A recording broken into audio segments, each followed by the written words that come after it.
avant de rentrer dans le vif du sujet, justement, sur cette loi de programmation, on va revenir un peu sur ce travail qui a été fait par le COI avec vous, Michel Savy, puisque donc, ça sert de base aux réflexions et TDIE a mené un travail de cartographie des éléments clés donc, que vous allez nous présenter. Donc, voilà, qu'est-ce qu'il en ressort? Non, je ne vais pas me mettre là. Merci beaucoup. Mesdames et messieurs, bonjour. Donc, je vais vous présenter un travail collectif qui a porté sur les infrastructures, qui a été fait par un groupe de travail issu du Conseil scientifique. Et le Conseil scientifique qui a eu à connaître de l'avancement, qui l'a enrichi de ses critiques et de ses propositions. Donc ici, je ne vais pas vous présenter TDIE, le think tank, etc. Et le fait que dès le départ de son existence politique, car c'est une association qui s'adresse aux politiques, en 2003, le dossier déjà de recensement, de chiffrage et de cartographie des projets d'infrastructure qui étaient en suspens, qui étaient dans les tiroirs des régions, etc., avait été le document de travail du Parlement, de l'Assemblée nationale et du Sénat, préparatoire au Conseil d'aménagement du territoire de décembre 2003. Et donc ce travail, cette méthode, finalement, on l'a inaugurée il y a plus de 15 ans, ou il y a 15 ans, et on a continué de l'enrichir en mettant à jour périodiquement les cartes. On a eu aussi Itinéraires et Territoires comme bureau de cartographie qui nous a accompagnés et qui est encore avec nous pour faire cet exercice. Et autrement dit, une démarche, les infrastructures sont des équipements économiques particuliers. D'une part, ils s'inscrivent à l'évidence dans le territoire et il faut pour en comprendre l'usage, l'utilité ou l'inutilité, il faut en faire une lecture spatiale. Les problèmes de transport ne sont pas les mêmes dans tous les territoires et les solutions non plus. Les infrastructures sont des êtres économiques à très longue durée de vie qui dépassent largement le rythme de la vie politique. Donc, elle réclame une anticipation, une prospective entre le temps des études et le temps de l'inauguration d'un projet. Il faut en France à peu près 20 ans. Infrastructure qui servira, espérons-le, au moins pendant 30 ou 50 ans ensuite. Donc, il faudrait être capable de se projeter à des horizons très lointains pour comprendre la logique, les objectifs qu'on assigne à un tel projet. Donc, et une approche historique, donc une approche à la fois spatiale et diachronique, dirons-nous, pour faire universitaire, c'est-à-dire donner du sens dans le temps, dans le long temps de l'histoire, à ces êtres que sont les infrastructures. Donc on a réalisé un travail de cartographie, je dirais en deux parties. Le document, vous l'avez dans vos dossiers, il est sous une forme très provisoire. Les cartes en particulier sont en très petit format, mais dans l'addition finale qui en sera faite, elles seront en format A3 et A4 qui les rendra visibles, car elles ont un degré de détail qui réclame cette échelle.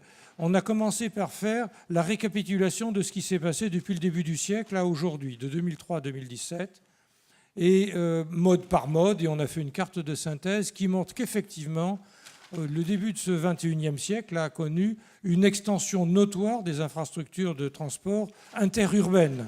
On a lancé et achevé 4 chantiers de lignes à grande vitesse. On a construit des barreaux d'autoroute complétant le maillage national non négligeable. Et on a aussi, vous voyez en pointillé, des grands projets comme le canal Seine-Nord ou d'autres qui sont toujours à l'ordre du jour. Donc on a beaucoup construit, on a prolongé l'effort. Les autoroutes en France ont été construites seulement à partir des années 60, mais en 50 ans, on a couvert le territoire. Les chemins de fer, on a un double mouvement de fermeture d'un certain nombre de lignes, mais aussi de rajout au réseau, d'un deuxième réseau, heureusement très finement connecté au premier, d'une performance très supérieure. Et puis on a fait un deuxième travail qui est d'anticipation en s'appuyant précisément sur les travaux du Conseil d'orientation des infrastructures. On n'est pas, nous, un organe de faire-valoir du Conseil d'orientation des infrastructures, même si il a été animé par nos deux coprésidents notamment. Mais relire ce travail dans notre méthode d'analyse théorique, territoriale et historique. Alors, cela étant, je parle beaucoup d'infrastructures. Comme vous le savez, TDIE s'intéresse beaucoup plus largement au système de transport, de mobilité et de logistique. Et simplement pour illustrer ce propos, vous avez là la carte du chemin de fer et en rose très vif les lignes à grande vitesse dans leur état actuel. Et là, j'avais rajouté cette carte, elle a filé, c'est pas grave. j'aurais pu vous montrer la carte qu'on a faite, qui est dans vos dossiers, des services TGV, c'est-à-dire de toutes les villes qui sont touchées par le TGV, bien au-delà de la ligne à grande vitesse. Toujours est-il que dans les années 2010, et TDIE y a joué un rôle explicite dont nous n'avons pas à avoir honte. Il y a eu un tournant de la pensée, je dirais, une façon de voir les choses qui a profondément changé. D'une part, la construction des grands réseaux nationaux arrivait à peu près à son terme. D'autre part, de nouveaux problèmes, de nouveaux besoins et de nouvelles solutions se cherchaient. Et on a, dans le document, les quelques étapes de cette évolution sont mentionnées, rappelées. Je n'en ai pas le temps ici. Mais en 2012, TDIE a publié solennellement un cahier en 4 ou 8 pages, je ne me rappelle pas, mais où clairement se disait notre façon de proposer un tournant dans les politiques de transport. Alors, on avait été précédé quant à l'accent à mettre sur l'entretien des réseaux par le célèbre audit de l'École polytechnique fédérale de Lausanne en 2005, oui, j'entends bien. Mais par exemple, en matière ferroviaire, nous disions c'est la fin du tout TGV. Entre ne rien faire ou faire une ligne à grande vitesse ex nihilo, il y a des solutions intermédiaires. Il y a la remise en état et l'amélioration, la modernisation des réseaux. Deuxièmement, on a négligé les nœuds des réseaux. On améliore la circulation interurbaine, mais c'est pour arriver dans des agglomérations congestionnées, donc il faut y porter remède, etc. Donc on a proposé ce tournant, et dans une certaine mesure, la commission Mobilité 21, dont auparavant notre coprésident était également les animateurs, a appliqué et mis en œuvre ce tournant dans la pensée en faisant une hiérarchisation des projets du schéma national des infrastructures de transport issu des lois de Grenelle, qui lui avait prévu des investissements considérables, non finançables.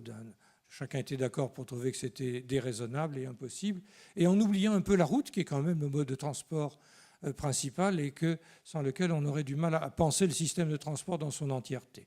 Et plus encore les voies navigables. Très bien. Donc, voilà. Et tout récemment, donc, le Conseil d'orientation des infrastructures a remis en chantier cette réflexion. Donc, qu'avons-nous fait ? Premièrement, le rapport du COI est très riche. Il fait, je crois, 215 pages. Il ne comporte pas de cartes. Donc, c'est des listes de projets, c'est des chiffres, c'est détaillé, c'est précis. Les élus locaux, les citoyens qui veulent se soucier de tel ou tel projet ont les informations nécessaires, mais ce n'est pas très lisible par un élu, un politique ou un citoyen curieux. Donc, nous, on a fait des cartes, et c'est un gros travail, parce que la carte, elle remet le projet dans un territoire, elle voit les régions bien desservies ou moins desservies, densément ou moins densément. Elle voit les itinéraires, en quoi ce projet nouveau vient compléter un itinéraire, etc.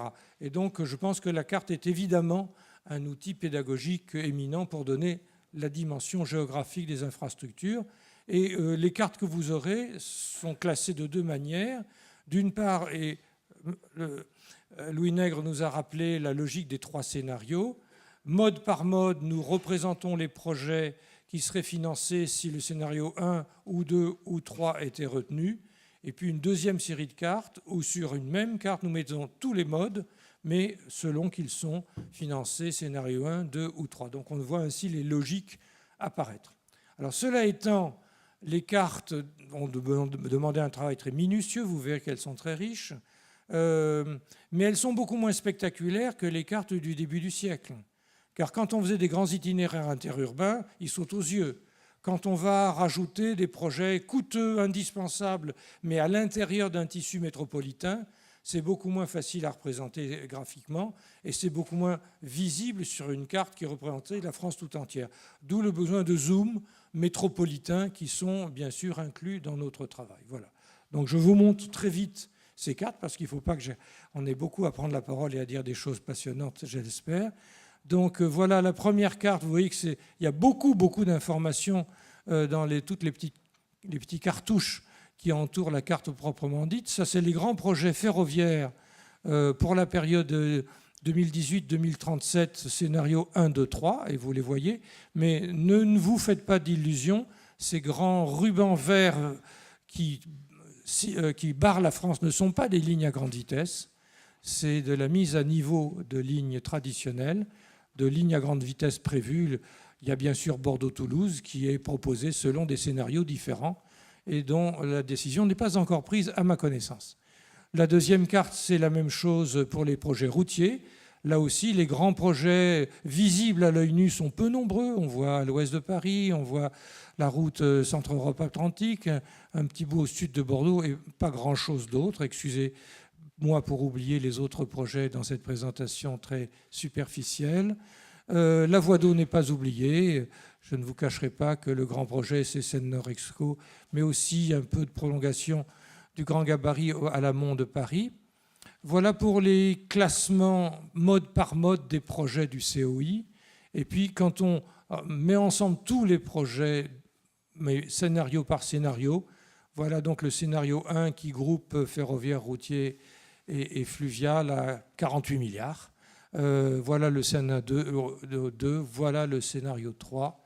Je ne rentre pas dans les détails, bien sûr. Et donc, j'ai annoncé des zooms territoriaux. Voilà les 8 métropoles, qui ne sont que 7, mais il y a aussi Paris, bien sûr, qui ont fait l'objet donc d'un travail beaucoup plus précis, car elles concentrent des investissements importants. Certaines métropoles bien connues n'y figurent pas. Je dis Rennes, par exemple. C'est simplement parce qu'elles ont la chance d'avoir une situation moins difficile et que donc elles n'ont pas l'honneur d'être un des grands nœuds du réseau national. Mais enfin, à l'évidence, il y a des choix politiques, ce n'est pas moi qui les prends, ce sera le gouvernement. Et voilà. Donc nos perspectives, c'est de contribuer au débat politique. Notre association a pour objet de nourrir la vie démocratique et de faire en sorte que la question des transports, qui touche la vie de chacun et tous les jours, y soit pleinement présente et débattue. Le débat qu'on avait organisé au Palais Brongniart l'an dernier a montré combien les questions de transport sont clivantes, comme on dit, et combien tous les responsables politiques n'ont pas les mêmes propositions à cet égard. Donc ça mérite qu'on en parle. Et puisque le gouvernement nous confirme qu'il y aura une loi de programmation pluriannuelle, on en prend acte, on s'en réjouit, mais encore faut-il savoir ce qu'on met dans cette loi de programmation. 1, 2, 3, 2,5. Et encore, y a-t-il là une liste de projets qui n'est probablement qui n'est qu'une proposition. Le COI, que je sache, n'est pas une instance de décision. Dans sa sagesse, le pouvoir politique pourrait changer l'ordre et faire monter ou descendre dans la liste tel ou tel des projets. Deuxièmement, et bien sûr, comme ça se fait dans d'autres pays démocratiques, une clause de révision. Même s'il s'agit d'une planification sur 20 ans, les choses changent, tel projet émerge, tel projet décline, et donc tous les 5 ans, on a prévu que et avec un débat parlementaire, une mise à jour de ces priorités et d'autres thèmes dont il a déjà été parlé, et notamment dans l'Assemblée générale que nous tenions à l'instant, et notamment reprendre une réflexion pour remettre du transport dans le politique, comme on dit, sur la politique européenne des transports et préparer et interpeller les têtes de liste aux prochaines élections régionales qui auront lieu l'année prochaine. Et là aussi, un groupe de travail de notre Conseil s'est constitué pour alimenter cette réflexion.